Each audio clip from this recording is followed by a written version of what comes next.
All right, so Steve did a little introduction there. I've been a journalist for a lot longer than 17 years. 17 years is how long I spent with Reuters, but it's actually been about 30 years as a professional journalist.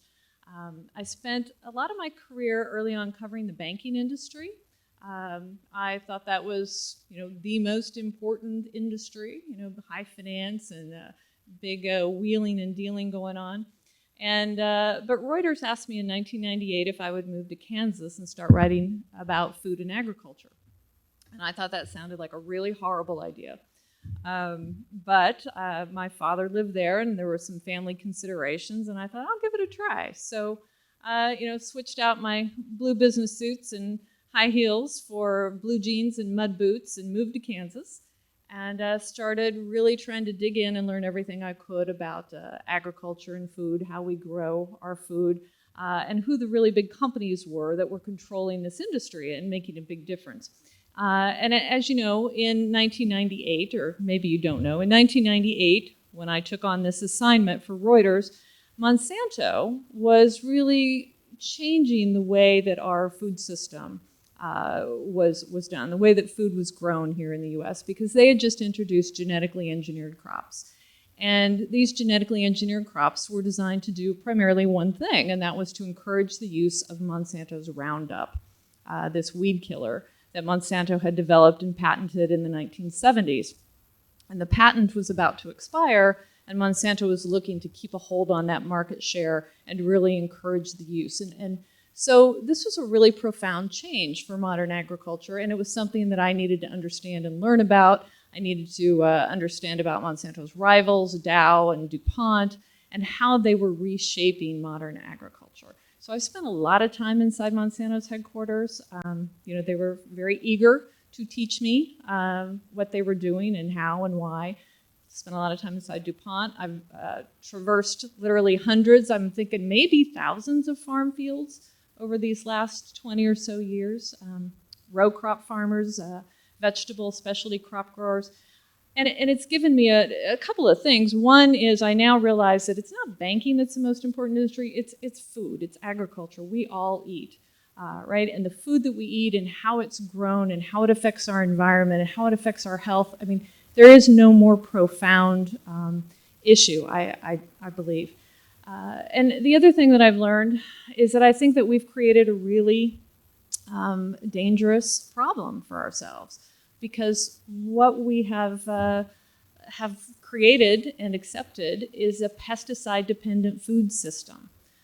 This has been driven by a handful of companies. They are telling us that we don't need to worry about any risks, that we should just accept or deny or turn away from what health experts are telling us, and we should just accept that the rewards are well worth the risks.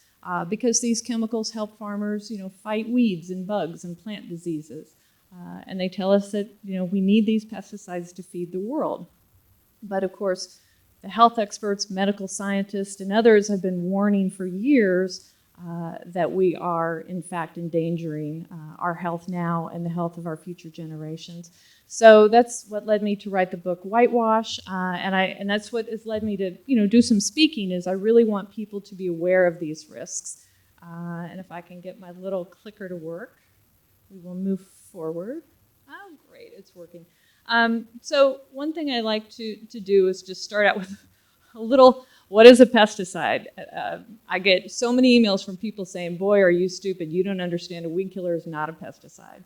And I just want to point out, for regulatory and legal purposes, a weed killer is a pesticide. So we can just move on, hopefully. And I won't get those angry emails.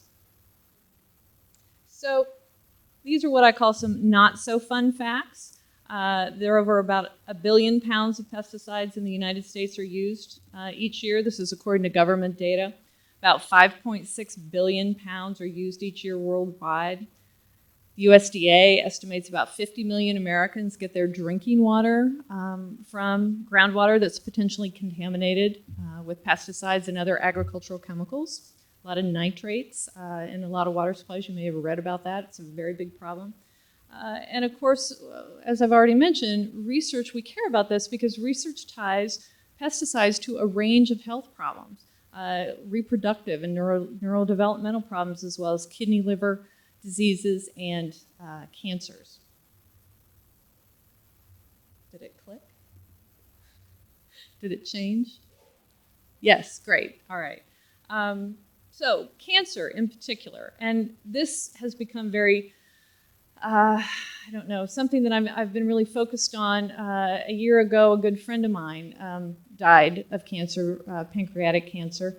And so I started really looking into the cancer statistics a little more deeply and saw that our government now tells us that roughly 39% of men and women in the United States will get cancer in their lifetimes. And maybe that doesn't shock you. It sure shocks me. But I look around and I know, I mean, the neighbor down the street and the woman across the street and my son's 16-year-old friend on the football team. You know, cancer is becoming so common in our lives. And if you look to our National Toxicology Program, our NIEHS, our government scientists are telling us that we are creating this toxic environment. And the result is cancer. We have, of course, genetic predispositions and other issues, but the toxins in our environment and the contaminants are known to be contributing to these cancers, and pesticides are a big part of that problem. And you can see some of the statistics I've put up here. In this 2016 National Toxicology Program, I thought they made a really great point when they said, you know, we're getting cancer. It's becoming so common that we're not shocked by it anymore. We're being told to take a pill or get radiated or cut off a body part. But why don't we focus on trying to prevent it? Why don't we put resources into that? And one of the key elements to that, of course, is education and information. And again, that's part of what I'm trying to do with Whitewash. So, common exposure routes to pesticides. Right, we have dermal. This is sort of through the skin. If you're out spraying it or near someone who's spraying it, or there's aerial spraying going on, it can be absorbed through your skin. Inhalation, same kind of thing. You can inhale it. I tend to think of these exposures and describe them as more voluntary. You know, you can see the plane flying overhead. You might be spraying it yourself out in your yard. But another really big exposure is dietary. And I don't think that is necessarily voluntary. I don't know that people understand how prevalent pesticides are now in our diet, in our food, and in our drinking water. So this is, I pulled this from a recent FDA report. This came out this fall. The FDA every year for more than 30 years has put out these annual reports, and it's part of their job. It's also part of the USDA's job to do this, to look at food and measure the pesticide residues in commonly consumed foods and to report on that. Now, an interesting part of this is that they don't generally include glyphosate, which is Monsanto's, you know, very profitable chemical and, you know, the most widely used herbicide in the world, but we'll get to that later. But you can see here in these numbers, the blue bars are the categories of foods that have these pesticide residues. And so you can see in fruits, 77.8% of fruits carry pesticide residues in this latest FDA report, roughly 50% of vegetables. Grains have a high percentage, a high prevalence of pesticides found in them. The red marks are those that are considered illegal. Levels that are considered illegal, and they're very, very small. And so our government and the companies that sell these chemicals say, see, you don't have to worry. They're not illegal. They don't tell you that the levels that are set as being legal or illegal are largely set by the companies. They go to the EPA and they say, here's where we want these levels to be, and they talk to the EPA about all of these reasons, and these levels have been rising steadily, and I will talk about that again later. But what was considered legal for a particular pesticide in our food 20 years ago, it's now much higher. They're allowing ever higher levels into our food. Hope I'm doing this right. Yes. So I want to talk just briefly or point out, you know, glyphosate, I already mentioned, it's a weed killer. It's brought to the market by Monsanto It's used in Roundup and hundreds of other products. It's been connected in research to cancer, kidney, and liver problems, as well as some reproductive problems, some bad birth outcomes. Atrazine is another very commonly used herbicide that's found in our food and particularly in our water. It's been associated through scientific study with birth defects, low fetal birth weight, reduced survival, again, bad birth outcomes. And then chlorpyrifos, I don't know, are there any nerds out there? Do we know chlorpyrifos? No? Yes? Chlorpyrifos is an insecticide that's made a lot of money for Dow Chemical and some other companies. It's been shown pretty definitively to impair brain development, to be neurodevelopmentally damaging to children. And the science is so strong and definitive on this that it's been banned from household use. And it was supposed to be banned in 2017 from all food use in agriculture. Dow Chemical went and met with the new Trump administration and gave $1 million to the Trump inaugural fund, and that ban went away, or at least was put on hold. So back to glyphosate. This Roundup, Monsanto, glyphosate, you put it all together, and I really think it's the poster child for what we're talking about. It's the poster child for a very big problem with prevalent, pervasive pesticide use in agriculture. Again, Monsanto brought this to market in 1974. It has been touted as being so safe, safe as table salt, safe enough to drink, you know, this wonderful, magical chemical that's going to feed the world. And as a result, it's, you know, farmers use it, homeowners use it, it's used, cities and counties use it in parks and playgrounds, it's used in forestry management. This chemical has become so pervasive that our government scientists have documented it in rainfall, in air and soil samples, as well as, of course, in our own bodies, because we are consuming it on a regular basis. So, you know, this is a pretty important chemical, and I thought it was worthwhile to take a deep dive into this and to see how this company worked through the regulatory process and with farmers and everything to really push this to such pervasive levels. So what I've seen, one of the things that they've done, and you may have read all about this, is that they have really weighed in heavily and manipulated to a certain degree the scientific literature, so that you haven't heard about the risks. You've heard about, say, you know, safe as table salt, safe enough to drink. You've heard a lot of the propaganda and the benefits. You haven't heard the risks. Well, all of this caught up with Monsanto in 2015. The use of this chemical had become so pervasive that the International Agency for Research on Cancer, which is part of the World Health Organization, decided that they should do a review of all of the scientific literature and classify this. This is something that they do. This is their job, to look at different substances that we consume or are exposed to, look at the scientific literature and determine if it should be classified as a carcinogen or not. And these are independent scientists from around the world that aren't getting paid by anybody with the dog in the fight. And they come together, and they were looking at 3 different chemicals, 3 different pesticides in 2015. And they ultimately, for glyphosate, decided that it should be ranked as a probable human carcinogen based on very many years and years of published peer-reviewed scientific studies. And they looked at epidemiology and toxicology and mechanistic data. And they found a particular association to non-Hodgkin lymphoma. Now, this is directly in contradiction to the EPA, of course, and to regulators around the world, which all say, nah, we've looked at science and it doesn't cause cancer. We don't think it causes cancer. We think Iarc is wrong. So there's been a lot of discussion and debate about this, of course. And this is a paper that was published just earlier in January by a scientist who's been following this as long as I have, or maybe perhaps longer. And he's been involved actually in the litigation as a consultant because he's so familiar with this. But he analyzed what was the difference between what Iarc looked at and what our regulators look at.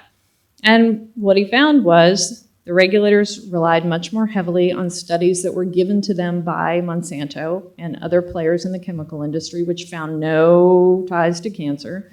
whereas Iarc relied much more heavily on independent studies that were not done by Monsanto, and in fact, the majority of those did find ties to cancer. So that's where that dispute comes in. Now, Iarc, I'm sure you've read about this. This has been big news. After the Iarc announcement, of course, it's a probable human carcinogen with particular association to non-Hodgkin lymphoma, people just started suing, right and left, and the law firms started popping up and representing these different clients. This is 9,000. Today I heard over 10,000. It's growing pretty rapidly in terms of the number of people. All of these plaintiffs have non-Hodgkin lymphoma, and they are all alleging that not only did they get this cancer because of their exposure to glyphosate-based herbicides sold by Monsanto, but they're alleging that Monsanto knew about these risks and that they've hidden it, and they've covered it up, and they've manipulated science, and they've colluded with regulators. And all of that is in my book. Because there's so much documentation of that, and it's so disheartening when you realize sort of what's going on behind the scenes, but it's also illuminating as well, and hopefully educational. So again, we have this lawsuit. The very first trial was this summer. The jury unanimously found in favor of the plaintiff, awarded the plaintiff $289 million. A judge later reduced that to $78 million. Monsanto is still appealing that $78 million. So what has happened during this litigation is that the lawyers for the plaintiffs, of course, have been able to do discovery on Monsanto. And so they have been able to obtain tens of millions of internal documents from Monsanto, emails and strategy reports and all sorts of internal communications. And I, for my book and for my other work, have done Freedom of Information Act requests. I've had to sue the EPA 2 times to get them to turn over documents. And when you put all these documents together, it's just a jaw-dropping look at how our regulators don't protect us and how corporate sway and corporate power and corporate profits are put ahead of public safety and public good. So I don't have all day today, obviously, but a little bit we can talk about these documents in particular that relate to Monsanto and the EPA and USDA and FDA. They show many, many occasions in which Monsanto has ghostwritten works that is in the scientific literature that speaks to the safety of glyphosate herbicides. We've seen their fingerprints. You see them talk about internally about ghostwriting different studies.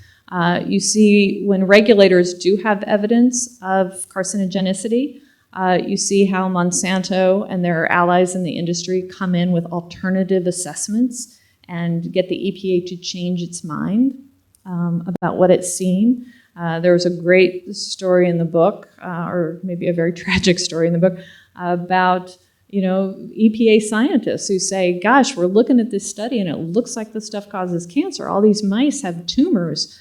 This causes cancer. And Monsanto says, no, you don't know what you're talking about. We're going to talk to your bosses and we're going to take care of this. And what ensues is a few years of back and forth, and EPA tells Monsanto to redo the study, and Monsanto says, we're not going to redo these studies. And basically, EPA management eventually overrides its own scientists in favor of Monsanto, which made some of those scientists really angry, as might be expected. There's an email dating to the 1980s in which an EPA scientist is writing to Monsanto, and he's saying, it is not my job to protect you. It's my job to protect the public, but he was overridden.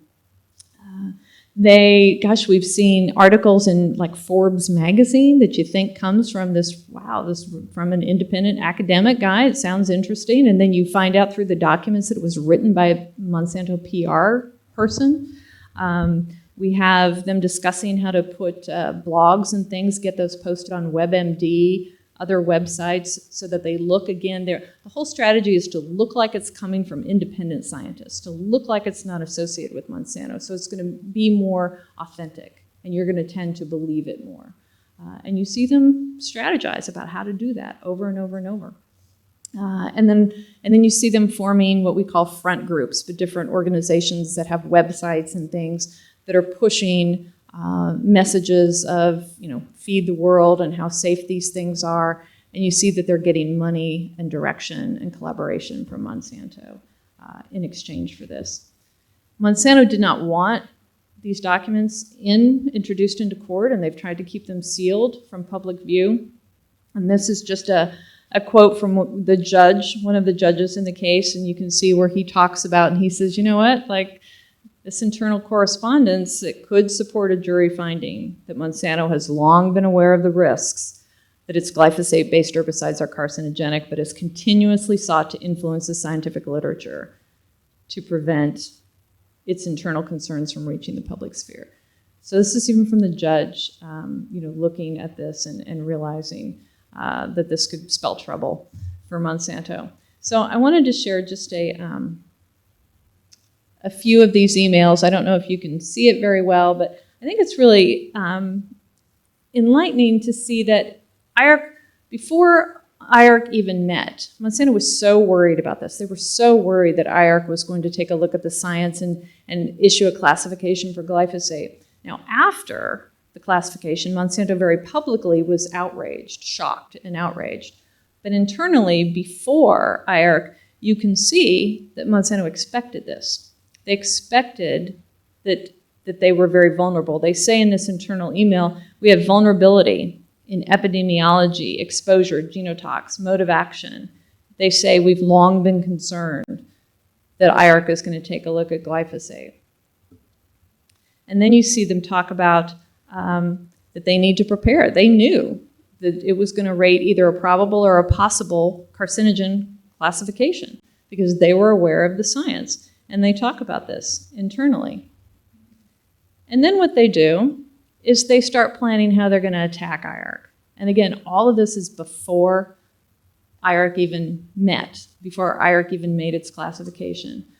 They had this internal document called a Preparedness and Engagement Plan for Iarc, carcinogen rating of glyphosate.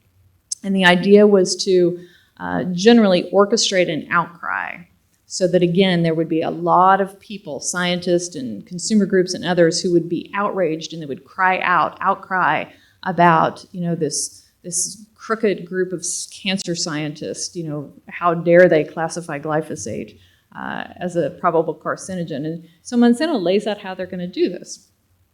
And again, here's an internal email, which I don't know if you can read it or not. They start talking about how, they want to get some counter papers published. They want to get a group of scientists who are going to lay out how wrong Iarc is, and they're going to get this published in a journal. But again, they don't want anybody, Monsanto can't be part of writing it. It's going to be an independent review. But you see in here, they're talking about how, what we could do, we'll just add Grime, Keir, Kirkland, we'll put their names on the publication, but we'll keep the cost down. We'll do the writing. They just edit and sign it. Remember, that's how we handled William Crozen Monroe 2000. So this is enlightening for two reasons, because you look at this and you're like, oh my gosh, they're talking themselves, about how they're going to ghostwrite a paper for a scientific publication. But you also see, they say, remember, that's what we did with the study from 2000. The William Crozen Monroe 2000 paper is foundational for the regulatory reviews of glyphosate. The EPA has cited William Crozen Monroe over and over and over again, and so have European regulators. They all point to that paper and they say, look, this paper shows us how safe it is. We see here in this email, Monsanto's going, yeah, we ghostwrote that. So here is this, the result of this plan, of this independent paper to refute Iarc. It's called a review of the carcinogenic potential of glyphosate by 4 independent expert panels, and it was published, and it went through, got a lot of attention and went through all the reasons that Iarc was wrong. But then what you see in these internal emails is not only was Monsanto talking about ghostwriting it, but they really did a lot of work on it. There's a declaration at the end of this independent panel paper that says neither any Monsanto company employee nor any attorney reviewed any of this manuscript. And then you see in the internal email, they're saying this is a Monsanto scientist, Bill Hayden, saying, yeah, I already wrote the draft introduction chapter. I went back, I reread it, I'm doing some refreshing, I'm doing this. And he's trying to figure out who the authors are going to be. And then comes the question, who should be the ultimate author? This has been very controversial because, again, these papers are published in a scientific journal. They're supposed to carry weight and authenticity.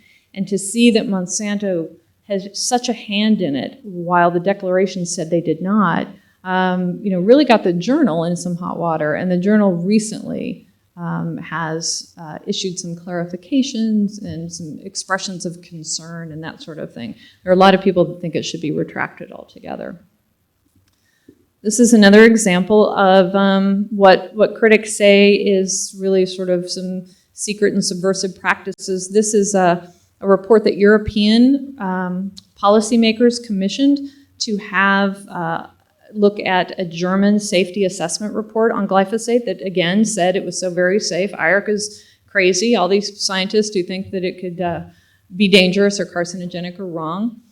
This was a German government report. Well, what the European regulators found when they commissioned this study was that well more than 50% of this government assessment was pulled, copied and pasted, pulled directly from Monsanto's glyphosate task force.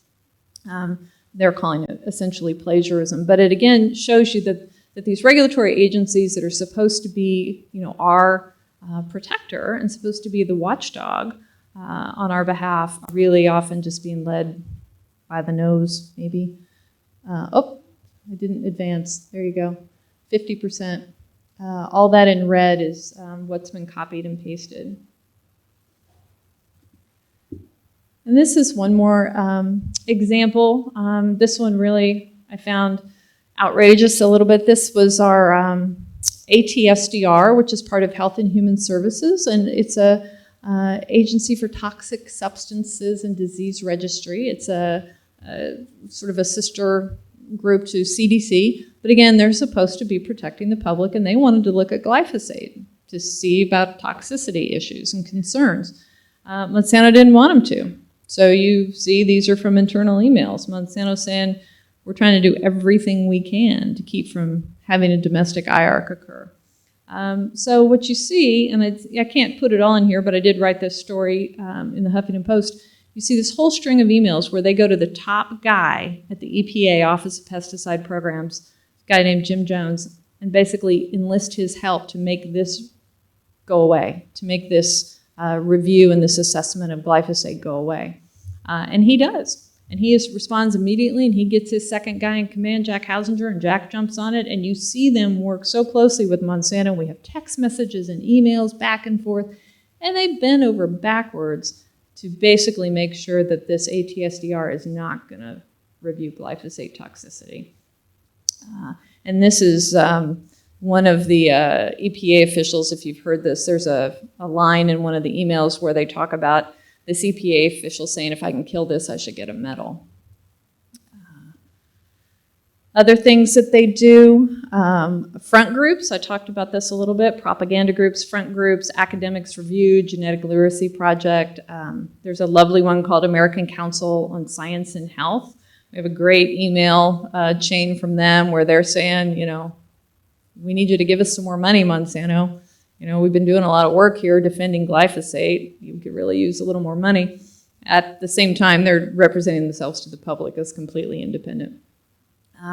Academics Review is kind of a fun one because I was one of their targets. They went after me pretty heavily while I was at Reuters and assigned me an F for a lot of the stories that I wrote about the industry and things. But you see in internal emails where they were organized and set up by a PR guy from Monsanto who gave them a list of targets to go after. And they talked about how we want to make sure that, Monsanto's in the background. Nobody needs to know that Monsanto's part of this because it would affect their credibility. So what's happened with all of this sort of spinning and propaganda and whatever you want to call it, front groups and things, is glyphosate use has exploded. We talked about how pervasive it is.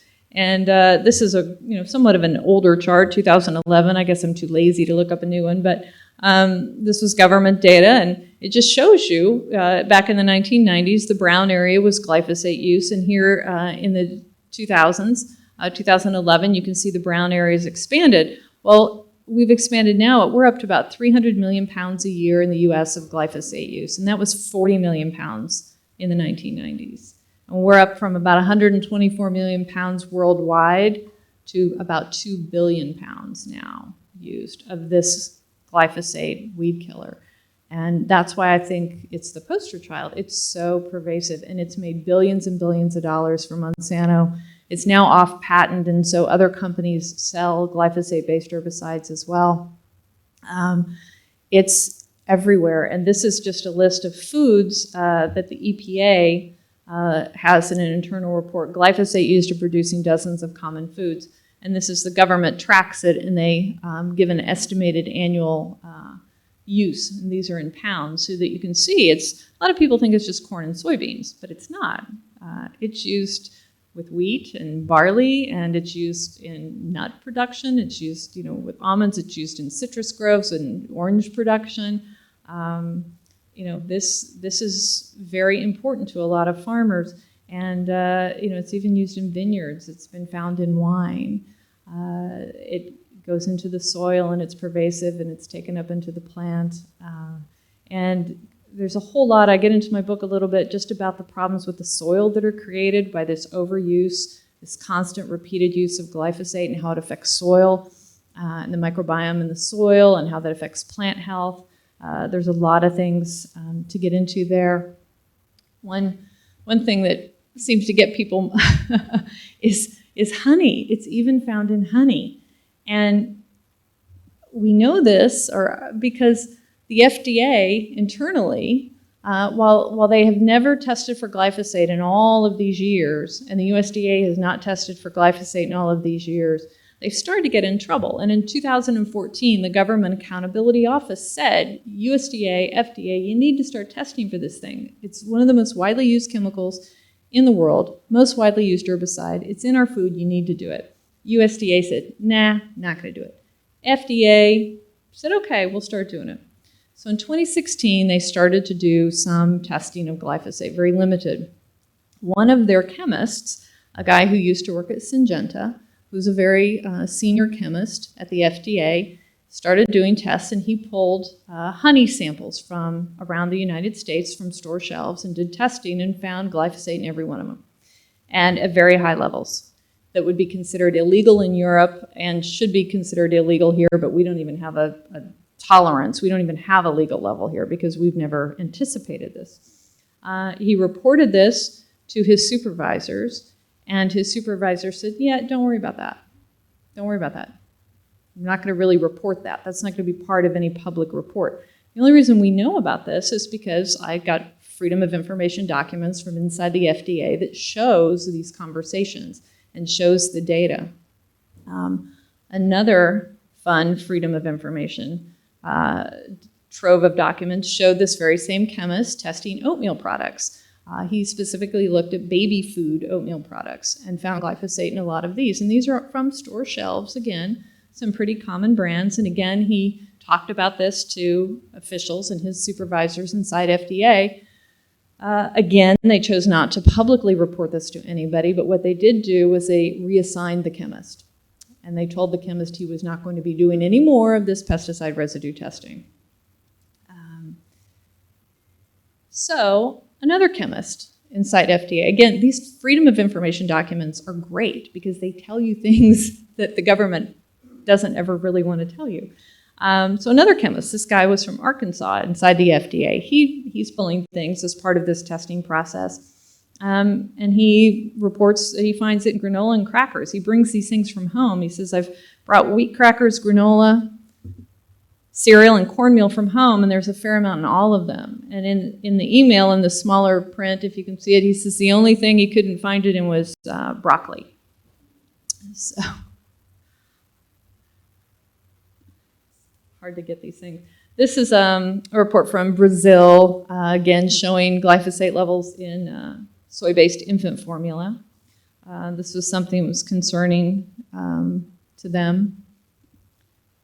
General Mills has been hit with a lawsuit. You might have heard about this, finding glyphosate in Cheerios. This was a consumer group testing. This wasn't FDA. Because of the lack of government testing, consumer groups have tried to do a lot of assessments of different commonly consumed foods, and they've, of course, found this in a lot of different things, which has alarmed people. This is a study that came out from researchers at the University of California, San Diego. They've been tracking urine samples from people for 20 years and testing them and looking at glyphosate levels. And this graphic, they put this together, and they said that both the prevalence and the actual levels have risen very dramatically in the last 20 years. This is weed killer in our urine.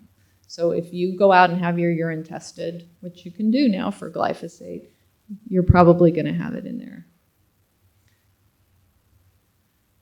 So just to make sure I make the point that I pick on glyphosate a lot, but again, it's not the only problem. If glyphosate and Monsanto go away tomorrow, we haven't solved this pesticide problem in our food. This is Chlorpyrifos. I mentioned it earlier, the insecticide marketed by Dow Chemical. In this most recent FDA report, it was the 11th most prevalent pesticide found in food. The year prior, it was the 4th most prevalent pesticide. It's found a lot in fruits and veggies, things that you would think are really safe and healthy to feed your children. But in fact, Iarc scientists have found that it's not safe. This is shows you the EPA. They've been ordered now. They were supposed to ban it. They pulled back after talking to Dow Chemical. They've had a court order them now to go ahead and pull this from agriculture. You see the court says, there's scientific evidence that residues cause neurodevelopmental damage in children. This is not really in dispute, the damage we're doing to our kids.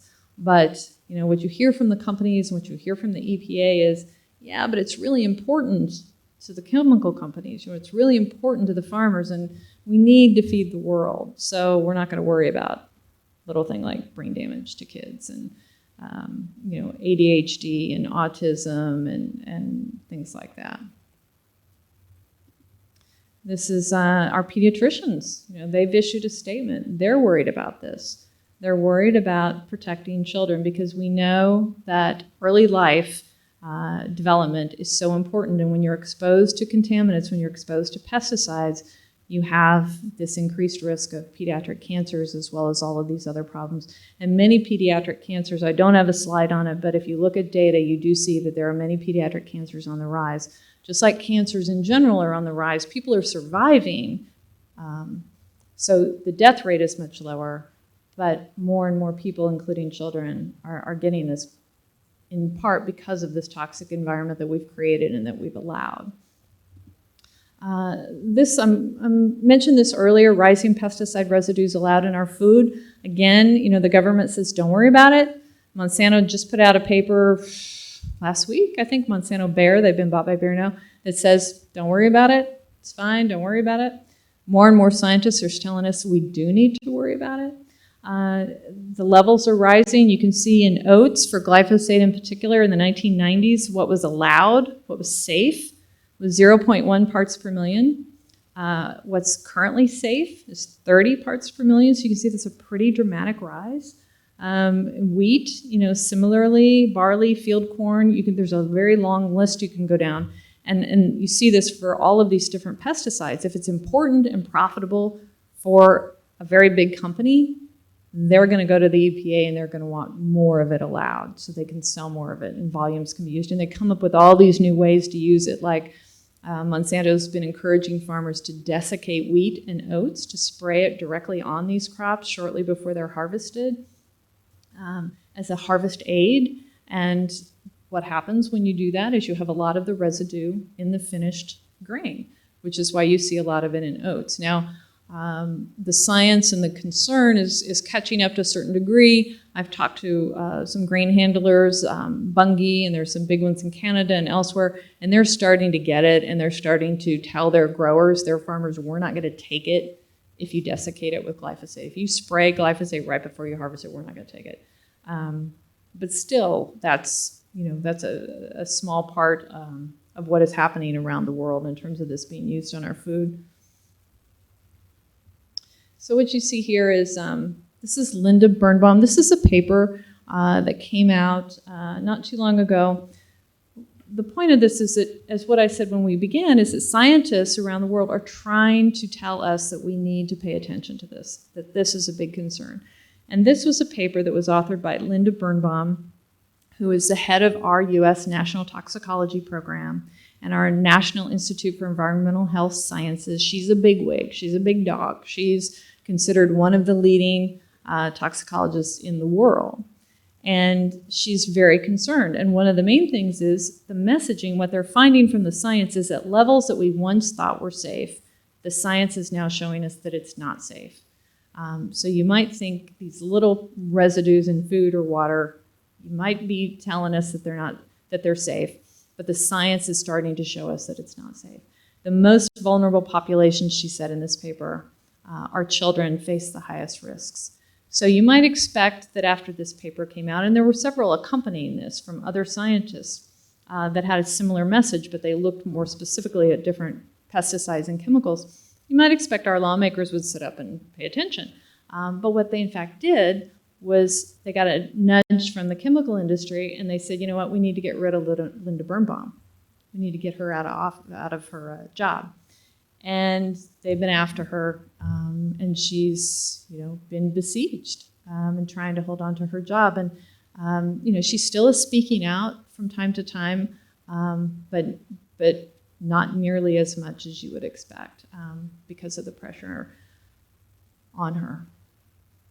This is another study, another paper that came out not too long ago, showing that this was focused on glyphosate-based herbicides, but the findings are showing that doses that were considered safe before, they're finding that those doses are capable of actually modifying and changing the gut microbiota. And I think you've probably heard from other speakers, what happens in our gut is very important to what happens to our overall health. So this is just one more study saying we need to pay attention. This is from a group of Harvard researchers who similarly, they put this out last year, and they're finding that consumption of these high pesticide residues is associated with, they were looking particularly at pregnancy issues, and they found that these pesticide residues were associated with probabilities of poor outcomes for pregnancies and live birth. So, they also, I've talked to these scientists, and they're also saying we need to realize, and here's a few quotes, we need to realize that these levels that we used to, think were safe cannot necessarily be considered safe. It's like Chlorpyrifos. Our government told us for, how many decades, don't worry about it in your food and water. Well, now we know we can't have it at all in our food and water. No level is considered safe because it's so damaging. So they're telling us now glyphosate is safe. 20 years from now, what are they going to be saying? But you can see here's a quote from Linda Birnbaum. Here's another scientist. These scientists are trying to get our attention, and I'm trying to share that message. This came out, you may or may not have seen this. I don't know if you're all fans of organic food or not, but this was a French study that looked at cancer risk and association with consumption of organic foods. It's been criticized quite a bit for different methodology and things, but it did find, and this was written in the New York Times, it's a legitimate study, 25% fewer cancers associated with eating organic food. So the point of all of this, and the point of writing the book and talking to you guys today, is just not to tell you to eat organic food or throw out your glyphosate or your Roundup or what. It's just to say we need to pay attention, and we need to understand the risks that come with the rewards, and we need balance. I feel like we have lost our balance. We paid attention when Rachel Carson wrote Silent Spring, and when she warned us about indiscriminate use of pesticides and the impacts on health and the environment. She talked about DDT. And we paid attention, and we formed the EPA and the modern day environmental defense movement. But the point of whitewash is that we have forgotten that message. And we've gotten out of balance, we've swung too far in the other way, and we become complacent, and we're endangering our future generations. And I love this quote, if I can read it. I know you guys can read it yourself, but if having endured much, we have at last asserted our right to know, and if by knowing we have concluded that we are being asked to take senseless and frightening risks, then we should no longer accept the counsel of those who tell us that we must fill our world with poisonous chemicals. We should look about and see what other course is open to us. And I love that quote. I think it's the greatest quote. I quote that in my book, Whitewash, but I have to say, if you do want to read the book, be forewarned, it's not a feel-good story. Nobody reads it and comes to me and says, I feel great. I'm so happy now, People read the book and they say, I'm mad, I'm angry, I'm frustrated, I don't know what to eat, I've thrown out all the food in my refrigerator, I'm going to go march or something. So it's not a feel-good story, but I do think it's an important story, and I think it can help educate people and inform them and hopefully get them to understand what we're doing to our food system. And it's not just about human health, it's about environmental health and biodiversity and pollinators, and sounds very nerdy, doesn't it? It's a pretty nerdy book. But it is definitely the book Monsanto does not want you to read. I have to share this one.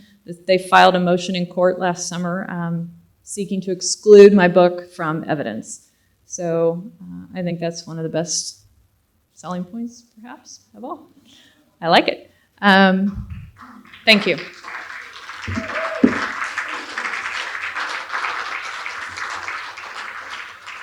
So if you have questions, we have time for questions.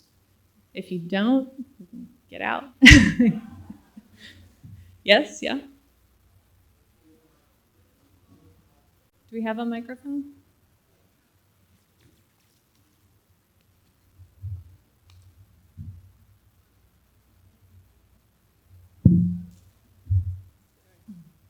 First of all, thank you so much for your courage.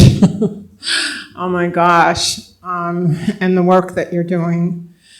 I had several questions. My first one is, why don't they just find a non-toxic alternative?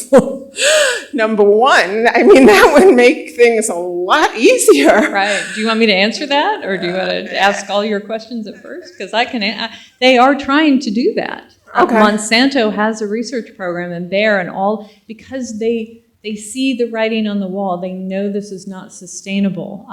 You create this weed killer, use it over and over, weeds become resistant. Same thing with insecticides. Insects become resistant. What we've seen them do when that happens is they pile on more and more. And we're combining glyphosate with dicamba now. We're combining it with 2,4-D. So the companies have realized, this isn't sustainable over the long run, and they're looking for bio-pesticides. But in the meantime, they're still selling us these synthetic pesticides. And how long has this been going on, that we've been using pesticides on our vegetables? Long time. Long time. Decades. Glyphosate came in about 1974, but dicamba and 2,4-D are much older. Atrazine, we've had a lot of them around the 50s. After World War II, the big chemical companies were looking really for other streams of revenue and thought they could put their chemistry to work in agriculture. I lost my whole family to that terrible disease. I don't even like saying the name of it. My mother, my father, and my 3 brothers. Oh my gosh. And 2 very dear friends of 30 years. So I'm so sorry. And I have one now struggling with pancreatic. And so it's, particularly disturbing. And I have chemical sensitivity. I have a plaque on my dashboard from the city saying that, I have this challenge. And anyway, so the 2 other questions were, is organic safe? And what can we do? Us as individuals, what can we do besides reading your book? Oh, so organic, the organic standard, for the most part bans synthetic pesticides. So you wouldn't be using glyphosate or atrazine or that sort of thing. What I'm finding, unfortunately, through research and other people smarter than me already know, I suppose, is that organics still do many times contain pesticide residues. And one very big problem is that there's not enough organic compost, organic fertilizer to put on organic farms. So a lot of times they might be growing organic produce, but they are sourcing their manure, their fertilizer, from something that is not organic, from animals who are not eating organic food, and the pesticides are going through their bodies. And this is a real problem, but it's allowed by our National Organic Program. And of course we have pesticide contamination. Our scientists found it in rainwater. So you have it in the water, you have it in the air. It's very hard to have a completely chemical-free piece of, produce necessarily. But organic would, by virtue of the standard, have less generally. Is there any vegetables that are safer than others? Broccoli? No. In any area of the country, the world? Well, two anecdotes, I guess. This is a terrible one. I was talking to a consultant, a farm consultant last week, and he had a client who had been trying to grow organic blueberries here in the United States, and he kept finding his produce was contaminated no matter what he did. So he's moved his growing operation to China because he can produce pesticide-free blueberries much easier there than he can in the United States, which seems just outrageous to me. And then he's, of course, shipping them, selling them into the United States. So strawberries, you asked for ones that have lower levels. I guess I'm talking about higher levels. My children love strawberries and want them for breakfast every morning, but I've looked at the government data on pesticide residues and see a bowl can carry up to 20 different pesticides, residues of 20, so. Organic? General conventional strawberries, yeah. So yes, I run around the city trying to find all of the organic strawberries and buy them all up. So in terms of what you can do, educate yourself. Environmental Working Group puts out a list of dirty dozen, the foods that have the highest levels of pesticides based on government data. And, it's hard. It's a hard challenge, I think. Thank you so much.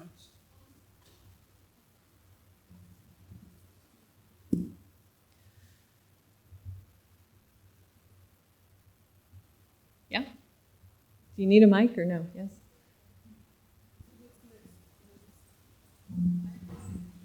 If you have a home garden, you mentioned that the rainwater is also producing these chemicals. So a home gardening, organic gardening, you're still getting these toxins. You can if you're near an area or there's been glyphosate in the it depends of course on weather, climate conditions, and use and all of that sort of thing. But it was the U.S. Geological Survey scientists that documented this and in rainfall as well as in surface waters. I had recently called Stony Brook to see if they did breast milk testing for glyphosate. Uh-huh. And they're not set up for that. And I said, wouldn't it be great if they can break down all the chemicals in breast milk? And then these women, if it shows up, can have a lawsuit against all of it. Yeah. I think one of the ways we can do something is making phone calls, because I was told that any call that you make, you act as 100 people. So if you get 5 people calling on the same subject, which I've called our Suffolk County executive, asking him to ban all this stuff on Long Island, it makes a big difference. So if people make their calls, it could be helpful. Yeah, no, I agree. Like you see that happening in communities, around the country, that people, you get a group together, you go to your city council or your school district and you say, we don't we're okay with the dandelions in the schoolyard, but we don't want toxic pesticides. Now what's happening is state and communities that are banning these pesticides, of course, the companies are in Washington trying to get a preemption in the law so that the local communities would be banned from banning pesticides. Yes. Oh, you want me to pick? How about this guy? Okay. In the orange, yeah, or red. I don't like to bring politics into this, but of course we have Trump in the White House, and we had Scott Pruitt. Right. Was the Obama administration a little bit more diligent as far as the EPA was concerned and their findings? And no. No, I mean, my research, these Freedom of Information documents, and a lot of them came during the Obama administration. When Obama came in, he did try to put in a new scientific integrity policy to presumably to protect government scientists who were trying to, bring out information that is not necessarily good news for big corporations. Because this problem has gone on for decades through Republican and Democrat administrations where the big powerful companies essentially control the science that happens inside the agency. So he put in place this policy and they talked a good game. But the scientists that I've talked to and that have been polled, there's a group that represents public employees, public scientists in Washington, and they, talk to these people all the time and they do anonymous polling, and they said it really hadn't gotten much better. Unfortunately. You see, this is not a feel-good story. It's not. Sorry. Okay, anybody else? Yes, hi. Thank you very much for this presentation. Can you speak at all to local exterminators and the spraying for mosquitoes and the rights of my neighbor, this summer sprayed her whole yard and it covered my, beautiful little garden. Yeah. And then I went to wash it off and I'm like, all right, I'm washing it off in the soil, so it's still growing. Do we have any rights regarding that? And the spraying overhead from the planes for the mosquitoes. Right. I mean, that's really scary. The aerial spraying, I mean, you're going to see that probably more if you live in an agricultural or rural community. My brother and his little babies live right next to a farm field, there's aerial spraying going on all the time. But yeah, I mean, I see more and more people doing that, being aware like you're talking about, and you go over and you say, what are you spraying? Whether it's the city guy coming around or your neighborhood guy, or what are you spraying? I need to know that. Do you know, what are the wind conditions? What is the temperature? Is it volatilizing? Is it drifting, right? Is it organic? Is it not? I mean, there are different alternatives. There's a growth industry right now for organic or bio-friendly landscaping companies for commercial as well as residential. And I'm not an expert on this, but when I talk to them, they explain, it depends on what you plant and native plants and the different diversity you bring in with the insect population and how they can interact to control, plant diseases and weeds and insect problems and things. So you don't need to be spraying pesticides to get the end result that you want. But it requires, more work and more research and thoughtfulness as part of the process. And we've gotten lazy. We just have, you go pick up a bottle and you spray it and you don't worry about it. Yes, green hat.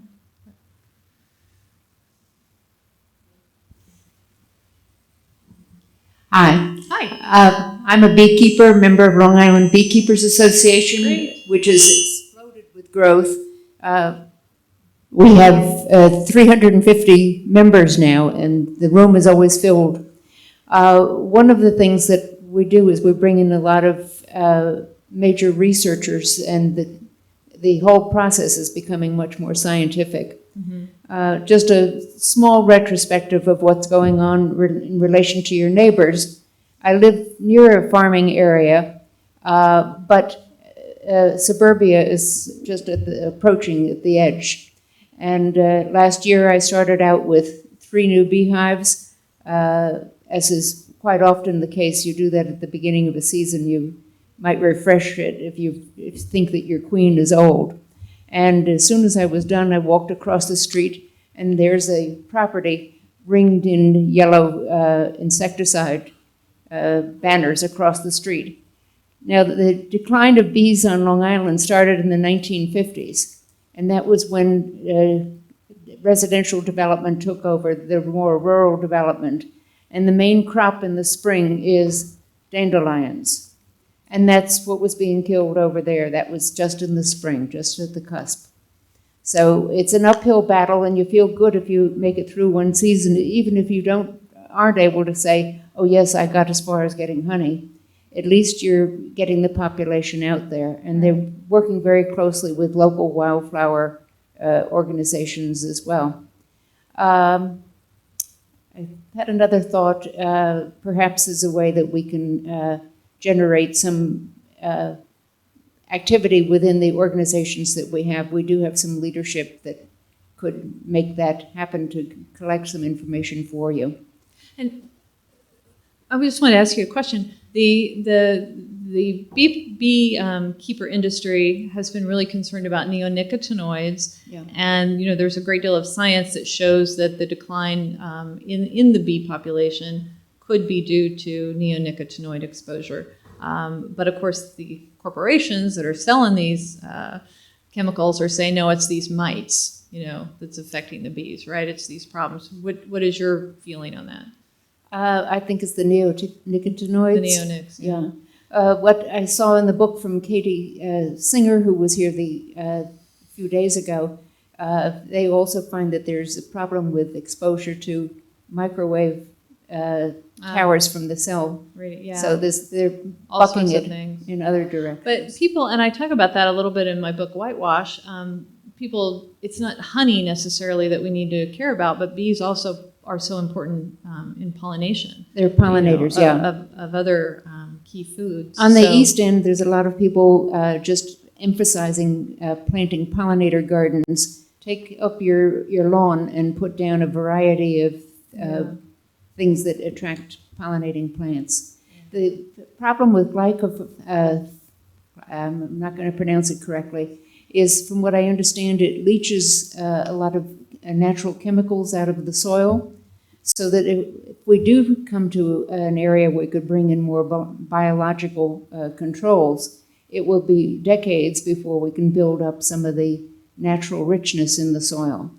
Yeah, I mean, that is definitely something that scientists have been looking at for many years, is the harmful impacts on the soil if you use glyphosate over and over again, and how it essentially does rob you of some pretty important nutrients. One interesting example I could give you, there's a USDA scientist who was working out of the University of Missouri for USDA, and he was studying the soil. He studied it for 30 years, and he started seeing real problems with glyphosate impacts in the soil. Tried to write about it. This is a USDA scientist, and I was talking to him about it, and he got in a whole lot of trouble, and was one of the many scientists who got suppressed and had his research censored. And University of Missouri, it was ironic, his office there was a window and it looked right out on a giant auditorium named Monsanto Auditorium, because they had given so much money to the university. Yeah.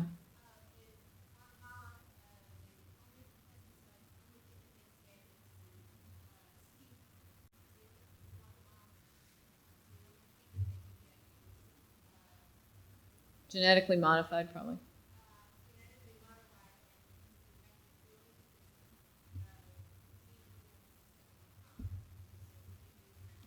Yeah, that's crazy. Anybody else? Sorry, yeah. How about?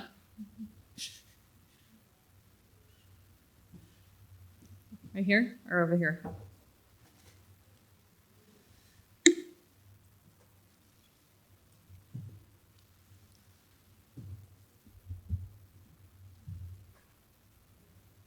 It doesn't work anymore. What's happened?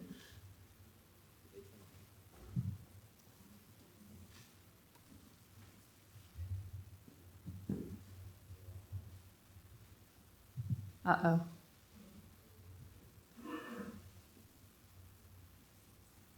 Do you want to shout it out? Oh.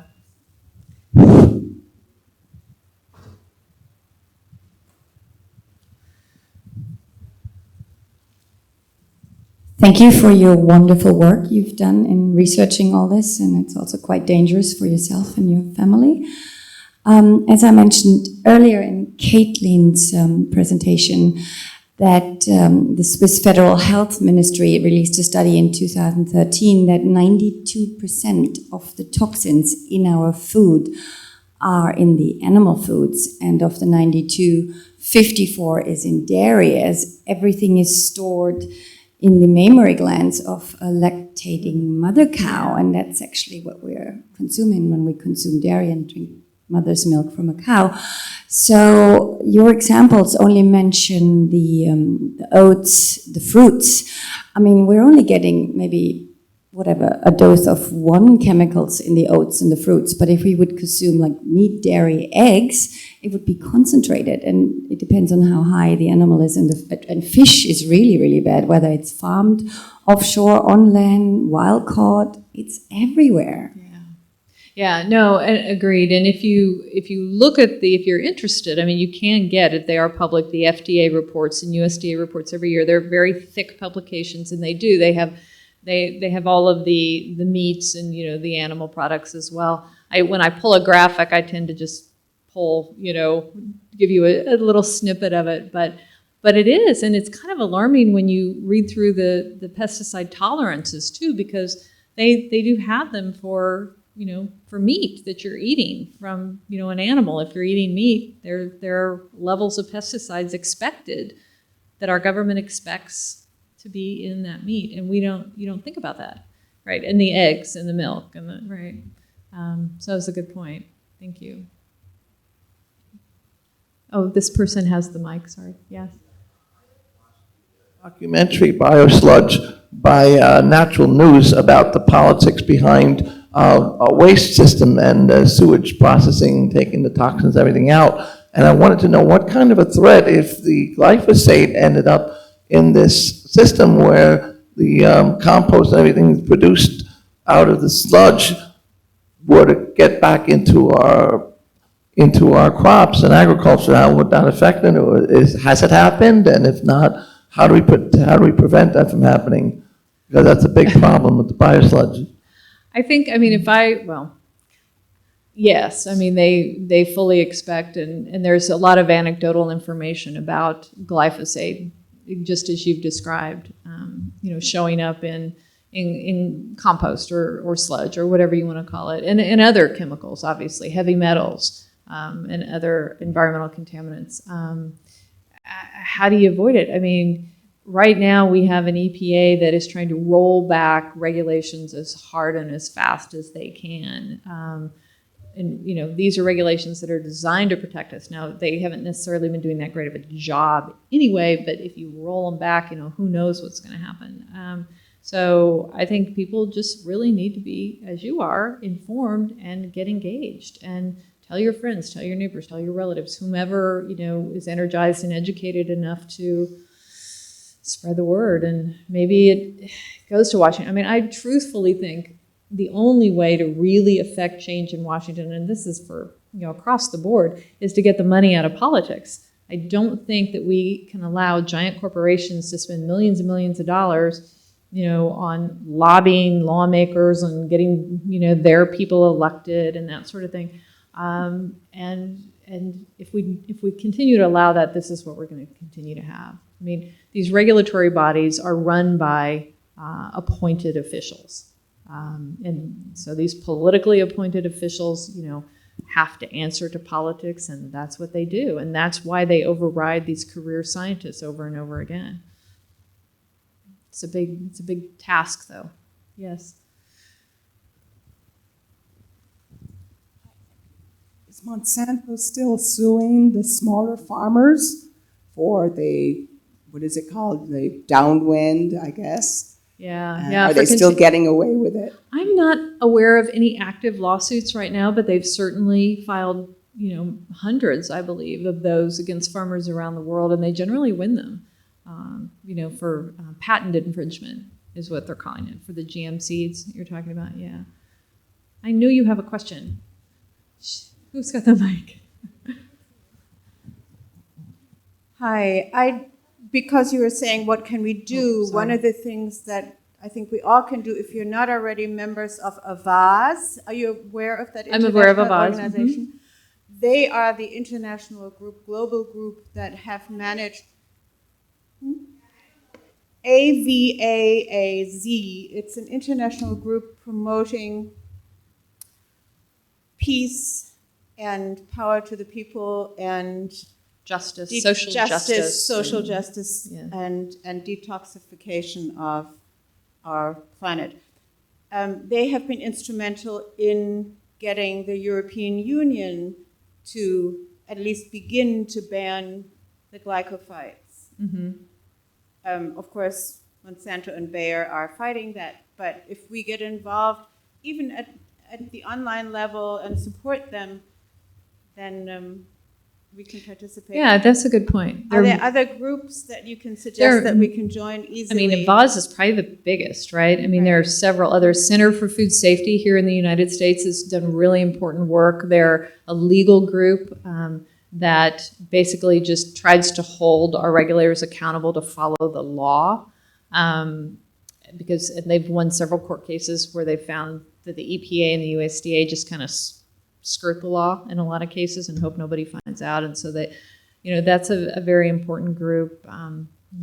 Pesticide Action Network is a good group. There are a lot of them out there doing work. Yes? Sierra Club, yeah.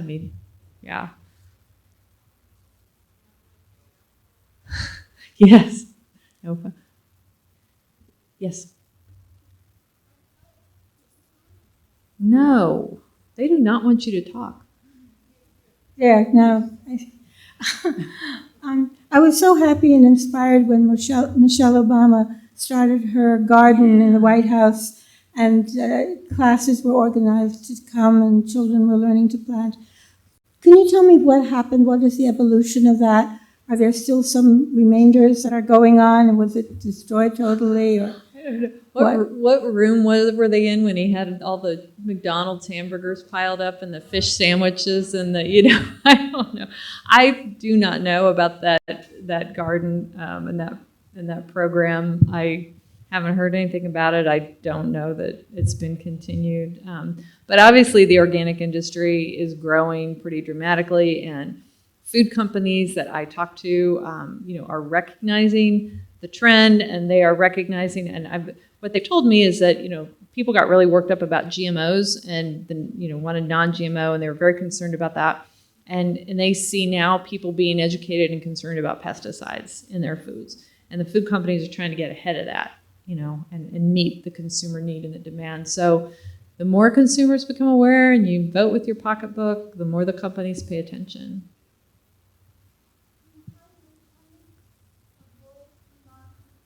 Oh, that's a big controversial subject right now, isn't it, under the hydroponics?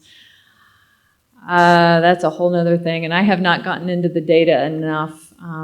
But what's going on with the organic, and this is a whole nother thing, with the organic industry, because of the growth and the demand, the big companies have started buying up the original mom and pop organic growers and organic companies, and they have taken positions on the board, and they have been working to weaken the standards pretty significantly.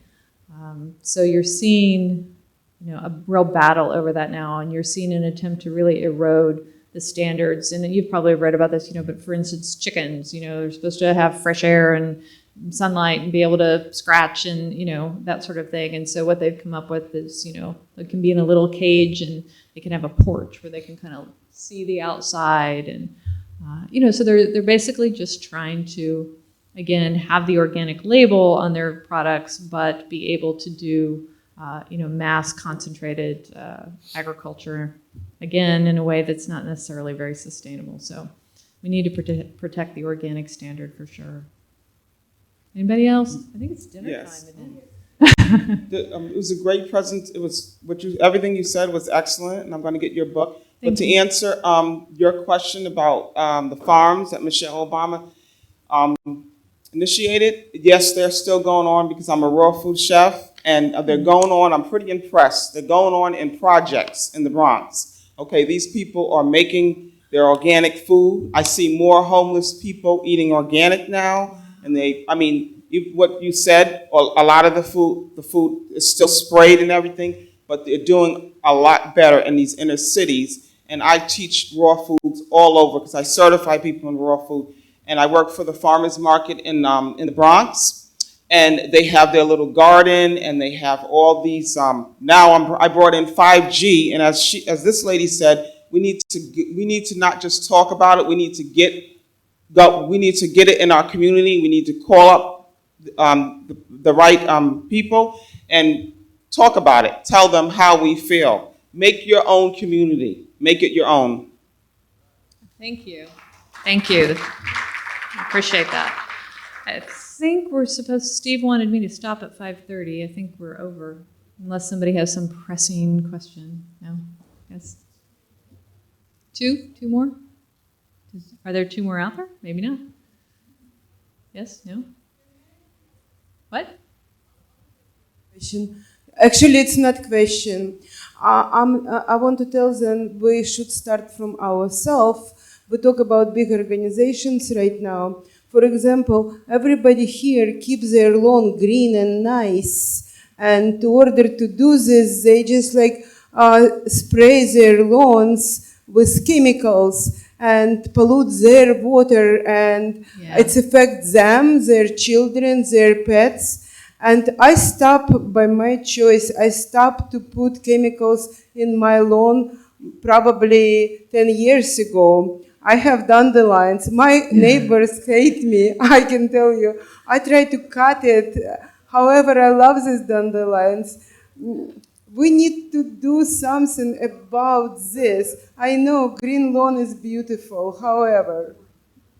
No, right. I mean, that's a good point. And that's why you're seeing there's organic weed killers that are coming to market. People are doing a lot of research because they know that there's that demand out there. And these landscaping companies, they're coming up with all these innovative ways to be organic. But yeah, you're probably, my own lawn, I know, like the dandelions. But I just can't bring myself to, I used to use Roundup. I loved it. It was great. It worked really great. And then I started doing all the research and learning everything about it. And if you want to use it, use it. But the dermal absorption of glyphosate, if you're going to use it, you need gloves and long pants and shoes and a respirator.